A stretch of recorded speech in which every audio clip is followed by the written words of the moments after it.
बिस्मिल्लाहिर्रहमानिर्रहीम। अस्सलामु अलैकुम। मैं फरा और मैं हमजा। खुश आमदीद आपको सुबह सवेरे पाकिस्तान में। मौसम अच्छा है। मौसम बस देखे दोनों की जो है ना, लेकिन इस्लामाबाद में अच्छा है, मुझे तो वहाँ से अपडेट है। ये हम बात यही कर रहे थे कि जी कहती कि लाहौर को ना कोई ख़ास दुआ है कि इस्लामाबाद में तो इस वक्त हल्की बूंदाबांदी हो रही है वक्फे से। सरगोदा और मियाँ वाली के बारे में भी कहा जा रहा है कि वहाँ पर भी बूंदाबांदी जो है वक्फे से जारी है, लेकिन लाहौर में भी ऐसी कोई बात नहीं है। मतला अबर आलूद रहेगा, लाहौरियों के लिए हम इतना ही कह दें, बस मतला ही अबर आलूद रहेगा। शुक्र है वैसे धुंध नहीं है। हाँ धुंध नहीं है ये, लेकिन कराची में धुंध है हमजा। कराची में धुंध नहीं है वो हाँ फिर वो फ़ज़ा जो है वो इतनी ज़्यादा आलूदा हो चुकी है कि वो कराची में भी हमें धुंध लग रही है। हाँ, तो आप इससे अंदाज़ा लगा लें कि हमारा जो एयर क्वालिटी इंडेक्स है ना, उसमें लाहौर तीसरे और कराची चौथे नंबर पर दुनिया का आलूदा तरीन शहर है। कराची चौथे नंबर पे, लाहौर तीसरे नंबर पर आलूदा तरीन शहर है ये दुनिया के। और पहले नंबर पर भारत बाजी ले गया, दिल्ली पहले नंबर पर है। चलो शुक्र है, ये वो बाजी है जो कि हम देने के लिए तैयार है, कोई भी हमसे ले जाए। लेकिन एक वक्त था जब कहा जाता था नई रीसा शहर लाहौर दिया। हाँ। ये जो है ना, ये बागात होते थे, खूबसूरत एक शहर होता था जहाँ पे खाने पकवान इमारत जो इमारतें थी वो बहुत खूबसूरत, यहाँ पे बिल्डिंग्स बड़ी खूबसूरत, कॉलेजेस यूनिवर्सिटीज। लेकिन अब यहाँ पे फॉग है, स्मोग है, कूड़ा क्रिकेट है, इस तरह की पोल्यूशन है, आलूदगी है, रक्शे हैं, शोर शराबा, गुल गपाड़ा, सारा कुछ है। ये अब लाहौर पे बात करने का मौका मिल गया ना फरा को, लेकिन ये आलूदा तरीन शहर फरा ने डिक्लेयर नहीं किया है। ये अमेरिका का जो एयर क्वालिटी इंडेक्स है उसके मुताबिक, रिपोर्ट के मुताबिक लाहौर दुनिया का तीसरा आलूदा तरीन शहर है और कराची चौथा है। तो हमें ख्याल करना है। और 44% हमारी ट्रांसपोर्ट की वजह से ये जो आलूदगी है ये हो रही है, 44%। और फिर दरख्त नहीं है। आराम साहब, फिर हम इसे लाइट लेते हैं। इसकी वजह से मुख्तलिफ़ किस्म की आफतें आती हैं, इसकी वजह से बारिशें नहीं होती, बारिशें ज़रूरत से ज़्यादा होती हैं, सैलाब आ जाते हैं, कहत साली आती है, पानी जो है वो ज़मीन से ज़्यादा नीचे चले जाते हैं। ये तमाम वो आफात हैं जो कि इन तब्दीलियों से जुड़ी हुई है जो हमारे रवैयों की वजह से आती है। हम दरख्त काट लेते हैं।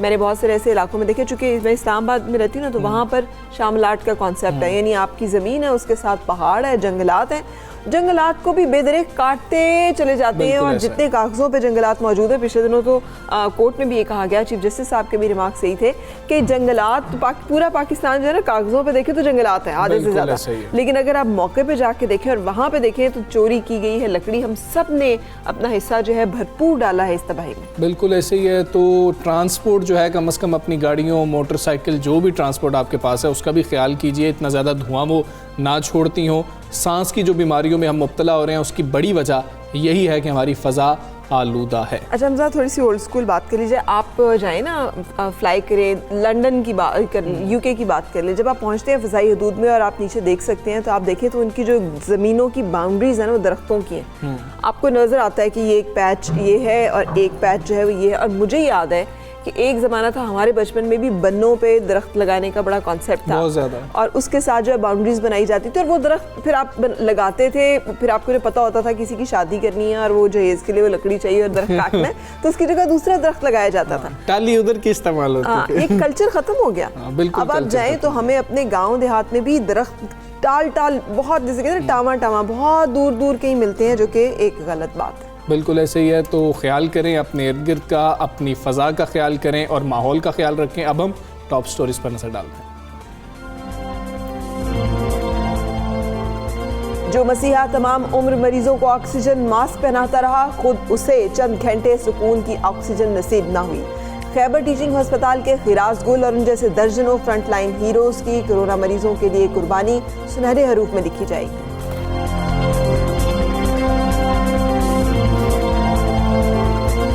कोरोना वबा ने तालीम के शोबे को वक्त की दौड़ में पीछे धकेल दिया। लाखों लड़कियों के इल्म की रोशनी से हमेशा के लिए महरूम होने का खदशा। मुआशी और समाजी बंदिशों की बेड़ियां पाँव में पहनाकर उनकी आरजुओं और उम्मीदों का गला گھونٹا جا رہا ہے۔ سٹیزن فاؤنڈیشن لڑکیوں کی تعلیم کے لیے میدان میں آ گئی۔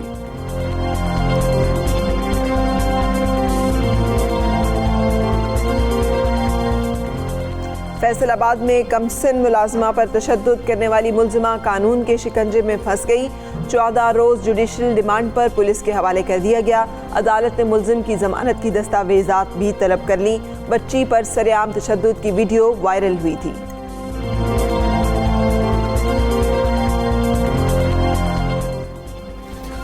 تو جی جناب، ٹاپ سٹوریز آپ نے جانی۔ سب سے پہلے بات کریں گے سب سے بڑے خطرے کی، وہ ہے کرونا۔ ملک میں کرونا کے وار جاری ہیں اور گزشتہ 24 گھنٹے میں 89 افراد قیمتی جانیں کھو چکے ہیں۔ 89 اور 2885 افراد میں کرونا کی تصدیق ہوئی ہے۔ یہ وہ لوگ ہیں جن میں کہ ایکٹیو پازیٹیو رپورٹڈ کیسز ہیں۔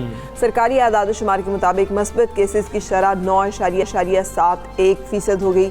کراچی میں شرح سب سے زیادہ ہے جو کہ 21% جو ہے 21.31% تک اب جا پہنچے۔ کل تک 21%۔ ہاں جی، اور کل حیدرآباد کی ہم بات کر رہے تھے اور آج جو ہے ہم کراچی کی بات کر رہے ہیں۔ ملک بھر میں 2539 مریضوں کی حالت تشویشناک ہے، جبکہ فعال کیسز کی تعداد 55,354 سے زائد ہو چکی ہے۔ حکومت نے کرونا ویکسین کی دستیابی کے لیے 5 رکنی کمیٹی بنا دی ہے، جس کے سربراہ وفاقی وزیر اسد عمر ہوں گے۔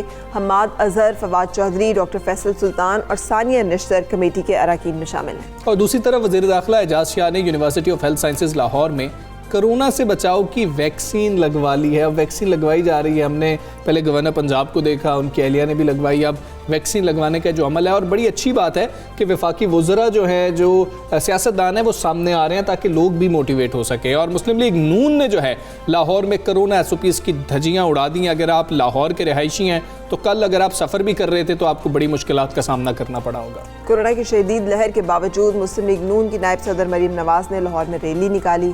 مریم نواز نے خود ماسک پہنا، نہ کارکنوں نے ماسک پہننے کی ضرورت محسوس کی۔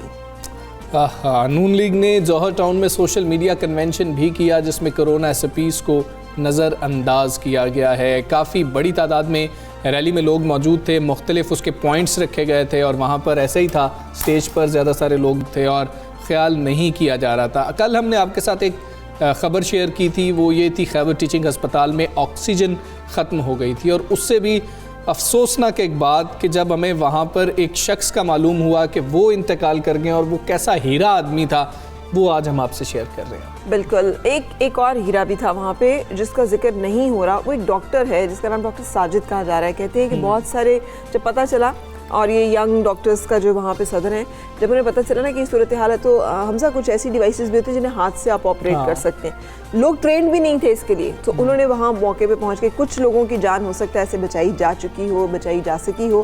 اینی وے جو بھی ایفرٹس کی گئیں اس کے لیے تو شکریہ ان سب لوگوں کا۔ اور جہاں پہ ہوئی ہے غفلت، وہ ہمیں بہت دکھ ہے اس کا۔ خیبر ٹیچنگ ہسپتال پشاور میں آکسیجن نہ ملنے سے آپ کو معلوم ہے کہ 6 مریض جہاں بھاگ ہوئے۔ ہسپتال کے ترجمان کے مطابق یہ غفلت جو ہے آکسیجن سپلائی کرنے والی کمپنی کی ہے۔ ڈیوٹی ڈاکٹرز کا کہنا ہے کہ پلانٹ اہلکار ڈیوٹی پہ موجود نہیں تھے۔ اس واقعے میں ایک ایسا ہیرو بھی شہید ہوا ہے جس نے اپنی پوری زندگی اس ہسپتال میں مریضوں کی خدمت کے لیے وقف کر رکھی تھی، لیکن انہیں خود آکسیجن نہیں ملی۔ وہ لوگوں کو آکسیجن لگاتے رہے۔ ان کی زندگی پر ہم نے خصوصی رپورٹ تیار کی، آپ کو وہ دکھاتے ہیں۔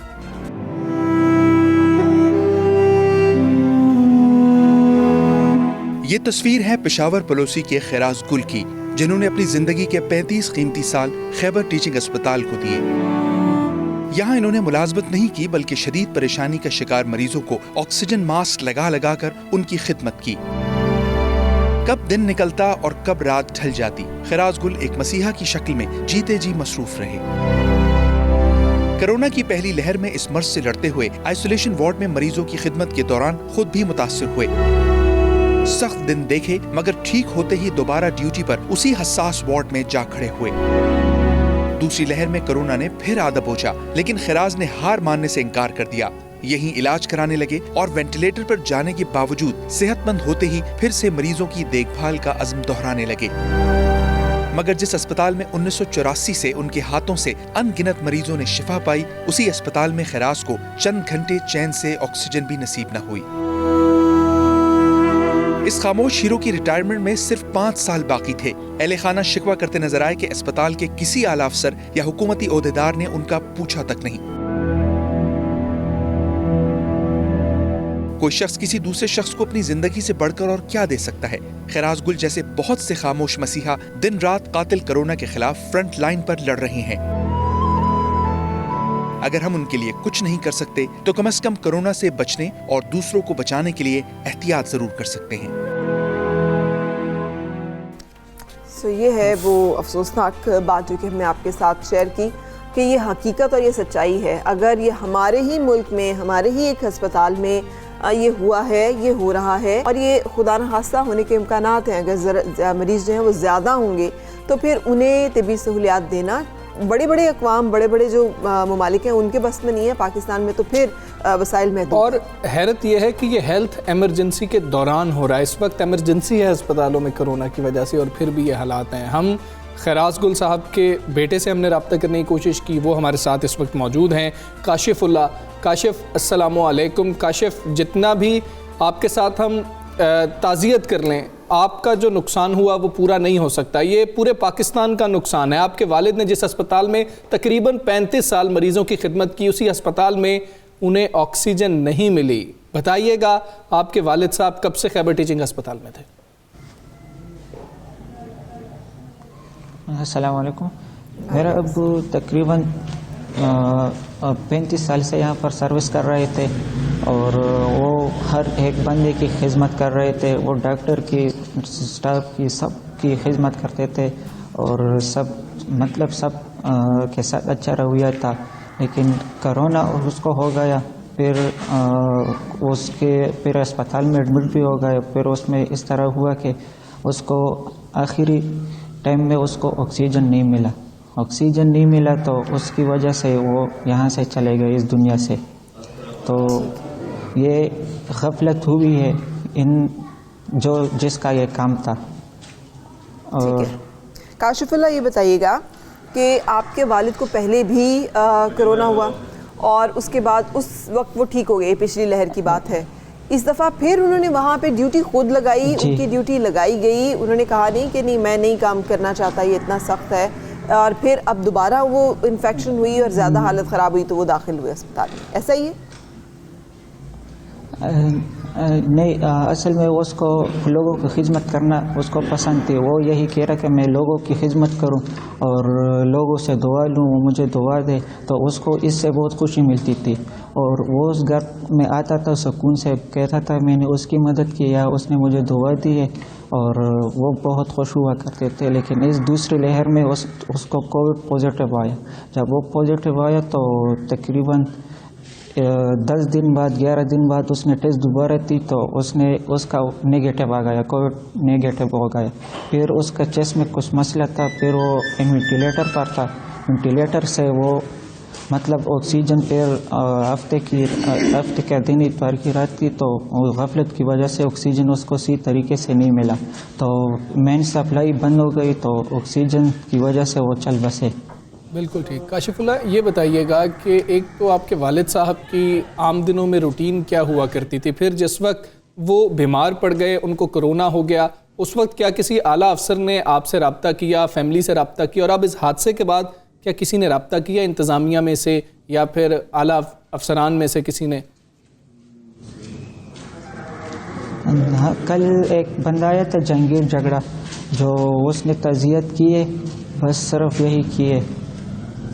لیکن کل خیبر پختونخوا کی حکومت نے اعلان بھی کیا ہے، جو ترجمان ہیں کے پی اور وزیر صحت، انہوں نے 10 لاکھ روپے تک کا جو ہے اہل خاندان کو ان کی دلجوئی کے لیے کہ ان کے جو نقصان ہوا ہے اس کا ازالہ تو نہیں ہو سکتا لیکن ایک رقم دینے کا اعلان کیا۔ وہ آپ تک پہنچی یا آپ کو کسی نے بتایا کہ آپ کو ملے گی؟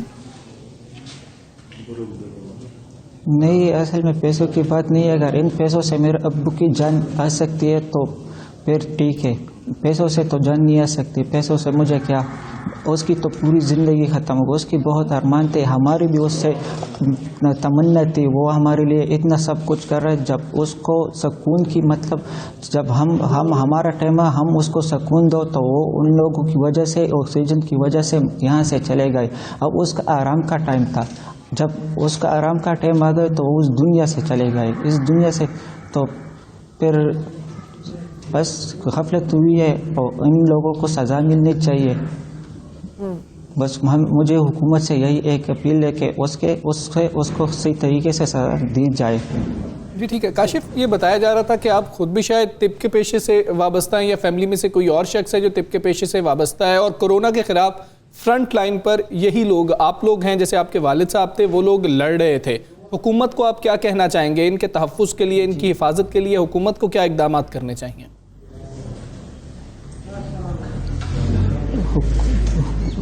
हुकूमत को चाहिए इनको सही तरीके से सब कुछ दे, और सब मतलब ये जो KTH में जो वाक़या हुआ है ऐसा कभी भी ना हो इन लोगों के साथ, क्योंकि यही लोग है, यही इस कौम के भी लोग हैं, सब कुछ यही कौम से वाबस्ता है। तो इन लोगों के साथ मतलब जो गरीब आवाम से इसकी मतलब कोई दोबारा नहीं होनी चाहिए ऐसा काम। तो अब हमारे हुकूमत से ये अपील है कि आप बड़े, आप हमारी मदद करें, जिस तरह ये वाक़या हुआ है उस रात क़यामत की रात थी, तो ये ऐसा कभी भी फिर ना हो। आप यही उम्मीद है कि फिर ऐसा कभी भी ना हो। हमारे साथ जो हुआ वो तो बस हम उस पर अल्लाह से बस यही करते हैं कि बस अल्लाह की मर्ज़ी थी इसमें, तो हम अब कुछ नहीं कर सकते, लेकिन कम से कम और लोगों के साथ ऐसा हुआ कि कभी भी ना आया होगा या आए।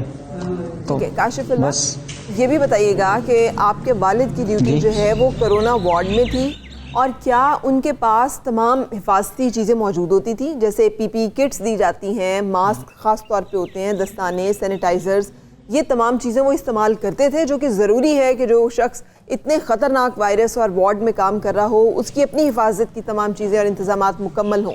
तो क्या इन तमाम चीज़ें उनके पास थीं या उन जैसे और वर्कर्स के पास हैं, आपने देखी हैं? जी उसको मिलती थी, सब कुछ उसको मिलती थी, मतलब वो खुद भी सेफ रहते थे, मतलब उसको पता था कि मैं सेफ रहूँगा तो और यहाँ पर जो पेशेंट है, जो बंदा है वो भी सेफ रहेगा, मैं सेफ हूँगा तो वो भी सेफ होंगे। तो वो खुद की भी हिफाजत करते थे और दूसरों की भी हिफाजत करते थे, और इदारे की मतलब अस्पताल की तरफ से भी उसको मिलता था, सब कुछ मिलता था। तो आइसोलेशन वार्ड में वो फिर दूसरी लहर में उसको ये कोविड पॉजिटिव हो गया। बिल्कुल ठीक है काशिफ, बहुत शुक्रिया आपका, आप आए, और आपके वालिद साहब एक हीरा थे, हमारे हीरो हैं वो। और जो भी बात कर ली जाए, जिस तरह से काशिफ कह रहे थे कि वो नुकसान पूरा नहीं हो सकता, और ये नुकसान खैबर टीचिंग हॉस्पिटल का भी है, वो पूरा नहीं हो सकता। और सबसे बड़ा नुकसान जो है ना वो हमारा बहसियत कौम है, इसलिए कि जब हमें ये लगता है ना कि आप ट्रस्ट फैक्टर, जब आपका इत्मीनान ख़त्म होता है इदारों के ऊपर से, आपको ये लगता है कि आप हॉस्पिटल भी जाएंगे तो वहाँ पर भी लोग जो हैं वो आपकी ज़िंदगी और जान की परवाह नहीं करेंगे, और गफलत और कोताही करेंगे और लापरवाही का मुजाहरा करेंगे, जिसकी वजह से जानें चली जाएंगी। तो आप बिल्कुल एक इनसिक्योरिटी का जो एहसास है उसका अंदाज़ा लगाना मुश्किल नहीं है, लेकिन उसका एक जो है वो आपके और मेरे हाथ में है, वो ये कि अपनी हिफाजत का खुद तो बंदोबस्त करें। अगर हम अपनी हिफाजत खुद नहीं करते तो दूसरों से हमें उम्मीद करें कि वो हमारी हिफाजत करें और वहाँ पर वो लापरवाही ना करें, जबकि हम लापरवाही कर रहे हैं। मेरा ख्याल है बेवकूफ़ी है बहुत। बिल्कुल ऐसे ही है, हमें एहतियात करनी चाहिए। अब मुल्क में मौसम सरमा की आमद के साथ ही मौसमी बीमारियां सर उठा रही हैं, मगर इस बरस ज़्यादा मसला ये है कि कोरोना वबा भी ख़तरा बन चुकी है। नज़ला, ज़ुकाम, फ्लू, कोरोना की अलामात भी मिलती जुलती हैं, जिससे लोग बहुत परेशान हैं। और वैसे भी कोरोना वायरस जो है इसकी अलामात मोतदिल से शदीद हो सकती हैं। कुछ लोगों में जैसे हम कहते हैं एसिम्प्टोमेटिक हो सकते हैं, नहीं ज़रूरी कि उनको भी सांस का या ऑक्सीजन का मसला हो जाए। आम अलामात भी इसकी तकरीबन इसी तरह की है, बुखार होगा, खुश्क खांसी होगी, सांस लेने में दिक्कत होगी। लेकिन ऐसी बहुत सारी निशानियां हैं कि जिनके नज़र आने पर टेस्ट करानी या डॉक्टर से रुजू करने की ज़रूरत होती है। जैसे सेंस ऑफ स्मेल आपकी जो है, अगर आपको सूंघने की हिस्स आपकी जो है वो मुतासिर हो रही है, आपको लगता है आपको खुशबू या बदबू का एहसास नहीं होता, ये एक बहुत बड़ी अलामत है। जो चखने की हिस्सा वो भी बाद में इफेक्ट होती है, लेकिन सूंघने की हिस्स पहले जाती है। अच्छा, और हमें पता नहीं चलता फरा कि जब ये सूंघने की हिस्स चली जाती है ना, तो मेरे साथ तो ये हुआ था कि मुझे पता नहीं चला था, वो तो बोतल एक गिरी सैनिटाइज़र की और मुझे कुछ फील ही नहीं हुआ, तो मुझे लगा ये क्या, क्योंकि जब तक आपको आ नहीं रही है आपको क्या पता कि मुझे आ रही है या नहीं आ रही है। तो इसको चेक कीजिए अगर आपको बुखार, नज़ला, जुकाम वगैरह हो रहा है। और इवन अगर आपको ये भी लग रहा है ना कि आप एसिम्प्टोमेटिक, आप कुछ भी नहीं है लेकिन आपको कुछ मतलब सूंघ नहीं सक रहे, तो भी अलर्ट हो, तो भी कोशिश करें कि आप अपना टेस्ट ज़रूर करवाएं। अब इसमें फ़र्क है क्या? Chairman corona expert advisory group doctor Mahmood Shaukat sahab इस वक्त साथ मौजूद हैं, उनसे बात करेंगे, उनसे जानने की कोशिश करेंगे। डॉक्टर साहब अस्सलाम वालेकुम, गुड मॉर्निंग। डॉक्टर साहब, कैसे पता लगेगा कि मौसमी फ़्लू नहीं है, ये आम बुखार नहीं है, आम नज़ला नहीं है, आम ज़ुकाम नहीं है, ये कोरोना है? कैसे हमें पता लगेगा? जी, फ़र्स्ट ऑफ़ ऑल वालेकुम अस्सलाम। और दूसरी बात यह है कि देखिए, कोरोना के बारे में हमने आवाम को बहुत मालूमात दी और मुसलसल देते रहेंगे। हम तमाम फिजिशंस को हर महीने गाइडलाइंस भेजते हैं। हम लोगों की तालीम और तरबियत के लिए भी टीवी पे, डिफरेंट मीडिया पे कहते रहते हैं। बात सिर्फ सिंपल सी है, वो ये है कि आपको एक हाई इंडेक्स ऑफ सस्पिशन रखना है। जो मौसमी फ्लू होता है वो आमतौर पे छींकों से, नाक के बहने से, इस किस्म की अलामात उसमें होती हैं। तो कोरोना में जब आप आते हैं तो बहता हुआ नाक या बहुत बलगम वाली खांसी अमूमन इसकी अलामत नहीं होती। दूसरी बात यह है कि कोरोना एक बड़ी ही मुख्तलिफ़ किस्म की वायरस है, जिसने प्रैक्टिकली अगर आप तिब्बी दुनिया में देखें तो इस वक्त तो उसकी अलामात इतनी ज़्यादा हो सकती हैं कि आप प्रैक्टिकली हस्पताल की एनवायरनमेंट में बहुत अनयूजुअल केसेस भी देख रहे हैं। मगर आम पब्लिक के लिए बहता हुआ नाक, बहुत बलगम वाली खांसी और जो आपको बहुत सी छींकें आ रही हों, तो ये अमूमन कोरोना की अलामात नहीं होंगी और ये मौसमी वायरल बीमारियों की अलामात। जबकि अगर आपको बुखार है, जिस्म में बहुत दर्द है और आपको खुश्क खांसी है, तो ये ज़्यादा अलामात जो हैं ये कोरोना की हक़ में जाएंगी। ठीक है डॉक्टर साहब, अभी हम बात कर रहे थे खिराज गुल जिनकी जान गई है खैबर टीचिंग हस्पताल में ऑक्सीजन की फराहमी ना होने की वजह से। उनके बेटे की गुफ्तगू से लगा कि उनको पहले भी एक दफ़ा कोविड की इन्फेक्शन हुआ और फिर दूसरी दफ़ा अब इन्फेक्शन हुआ जो ज़्यादा शदीद तर था। लेकिन कहते तो ये हैं कि इन्फेक्शन दूसरी दफ़ा नहीं हो सकता। क्या ये मिथ है? और एक दफ़ा जिन लोगों को हो चुका है वो भी दोबारा इसका शिकार हो सकते हैं? इसके बारे में भी हमें बताइएगा। जी, ये ऐसा पहले भी 2-3 मरतबा ऐसे केसेस आए जिसमें फिर जब हमने पूरी तहकीक की, हम इन तमाम केसेस की मुकम्मल तहकीक करते हैं और इंटरेस्टिंगली पहले जो 3-4 केसेस इस किस्म के आए, उन सब में पहली दफ़ा जो कोरोना का तशख़ीस थी वो लैब की फाइंडिंग्स के मुताबिक नहीं थी। वो तमाम लोग PCR भी नेगेटिव थे, उनमें एंटीबॉडीज़ भी नहीं डेवलप हुई थी, तो प्रॉबली उन लोगों को उस वक्त कोरोना नहीं था। लेकिन दुनिया में अब इक्का दुक्का ऐसे केसेस आ रहे हैं लिटरेचर में जहां ये शक है कि लोगों को दोबारा हुआ। इसीलिए हमने कहा कि अगर आपको कोरोना हो भी गया और उसके बाद आप सेहतयाब भी हो गए तो हिफाजती इक़दाम आपको दोबारा वैसे ही करने हैं।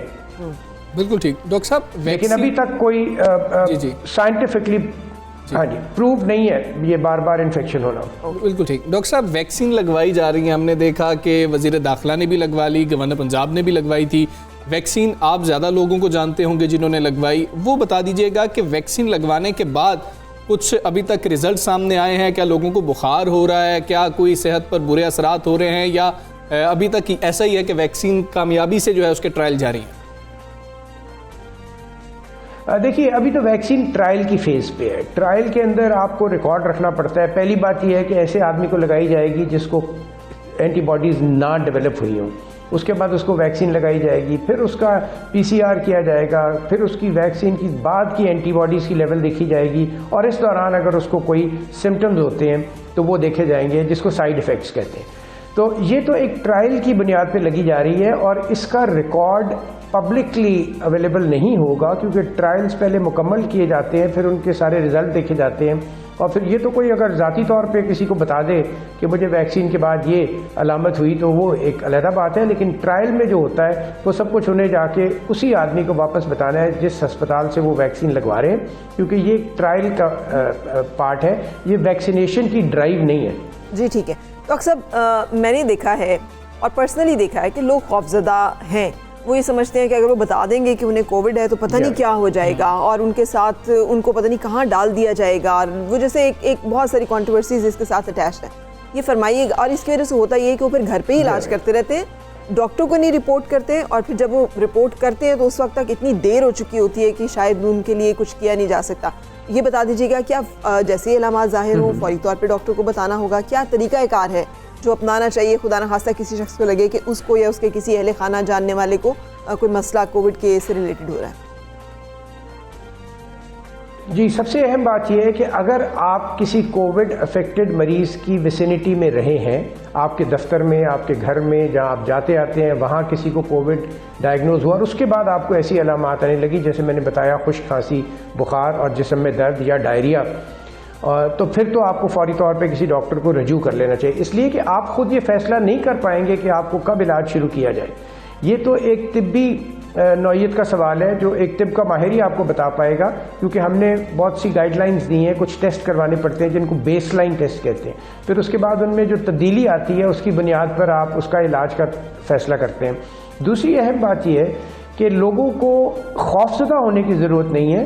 देखिए, बहुत सी ऐसी बीमारियां हैं, बहुत से ऐसे हादसात हैं जिनमें इंसान की जान चली जाती है, और खौफ की अलामत तो ये नहीं हो सकता। इस हद तक खौफ ज़रूर है कि आपको इससे एक ऐसी बीमारी है जिससे आप मुकम्मल तौर पे बच सकते हैं, और बचने के लिए कोई बहुत आपको अपने को जान जोखों पे नहीं डालने की ज़रूरत। एक सिंपल सी चंद तजावीज़ हैं जिन पे आपको अमल करना है। बल्कि मैं तो अब सोच रहा हूँ कि हुकूमत को भी ये दोबारा याद दिलाया जाए कि पॉलिसीज़ में मुसलसल तब्दीली आती है। आप अपनी पॉलिसी इम्प्लीमेंट करते हैं, उसका नतीजा देखते हैं और उसके बाद पॉलिसी को तब्दील करते हैं। सो हमारी पॉलिसी बज़ाहिर इस वक्त इतनी कामयाब नहीं आ रही जो हम ये लोगों को एजुकेट करने की बुनियाद पर चला रहे हैं। जिस तरह हमने स्कूल और कॉलेजेस बंद किए, हालांकि उसी को बहुत ज़्यादा ठोस एविडेंस नहीं थी कि स्कूलों में कोरोना फैल रहा था, लेकिन हमें अपनी पॉलिसीज़ पे नज़रसानी करनी पड़ेगी और हमें इसमें तब्दीलियाँ लानी पड़ेंगी। स्मार्ट लॉकडाउन ठीक है, शुरू में उसका फ़ायदा हुआ, लेकिन अब स्मार्ट लॉकडाउन महज एक फॉर्मेलिटी हो गया है और सिर्फ वहाँ पे पुलिस का आदमी खड़ा होता है और बाकी मामूलात ज़िंदगी वैसे ही चलते रहते हैं। सो हमें इन सारी चीज़ों के ऊपर देखना पड़ेगा। इसी तरह ये खौफ की फ़िज़ा आपने लोगों में पैदा नहीं करनी थ्रू मीडिया ऑल्सो, आपने लोगों को मुस्बत सोच देनी है। देखिए, ट्रैफिक की वायलेशन रोज़ होती है, बहुत से लोग ट्रैफिक के कवानीन तोड़ते हैं और बड़ी बुरी तरह तोड़ते हैं, लेकिन वो कभी खबर नहीं बनती। लेकिन अगर एक पुलिस वाला किसी से बदतमीजी करता है तो वो खबर बन जाती है। सो हमें इसके ऊपर भी सोचना पड़ेगा। लोगों को जब खौफ आता है कि अस्पतालों में पता नहीं क्या हो जाएगा और ऑक्सीजन नहीं आएगी, तो फिर वो डरते हैं। हमें लोगों को इस खौफ की कैफियत में नहीं मुब्तला करना। हमारे मुल्क के वसाइल कम है, सब कुछ है, आपको भी पता है, हमें भी पता है। रोज़ हर तरफ कानून तोड़ा जाता है, लाकानूनियत का एक समंदर है जिसमें हम रह रहे हैं। गलतियां बेहिसाब होती हैं, अकाउंटेबिलिटी नहीं है, लेकिन हमें इसकी तशहीर नहीं करनी चाहिए। बिल्कुल सही। डॉक्टर महमूद शौकत, बहुत शुक्रिया, आप हमारे साथ रहे पाकिस्तान में और आप बता रहे थे, अपडेट कर रहे थे कोविड से रिलेटेड। और यही बात है, डरना नहीं है, लेकिन डरना उस वक्त है जब बेहतियाती हम कर रहे हो। कितने हुजूम, कितने हम गैदरिंग्स में जा रहे हैं, बेफिक्र होके जा रहे हैं, वहाँ नहीं हमें लगता कि हमें कोई डर खौफ है, वहाँ हमें कोई परेशानी है, कोई हमें फ़िक्र है अपनी ज़िंदगी की, अपनी सेहत की। लेकिन जब हमें पता लग जाता है कि ये सब कुछ हो रहा है, फिर हम डरने लग जाते हैं। आप जो खौफज़दा हैं कि हमें उठा के ले जाएंगे, ऐसा कुछ नहीं है। अपना इलाज ज़रूर करें और रब्ता करें किसी अच्छे डॉक्टर से अगर आपको किसी भी फैमिली मेम्बर के हवाले से ऐसा फील हो, और उसको फ़ौरन आइसोलेट कर दें। अभी हमें एक ब्रेक लेनी है।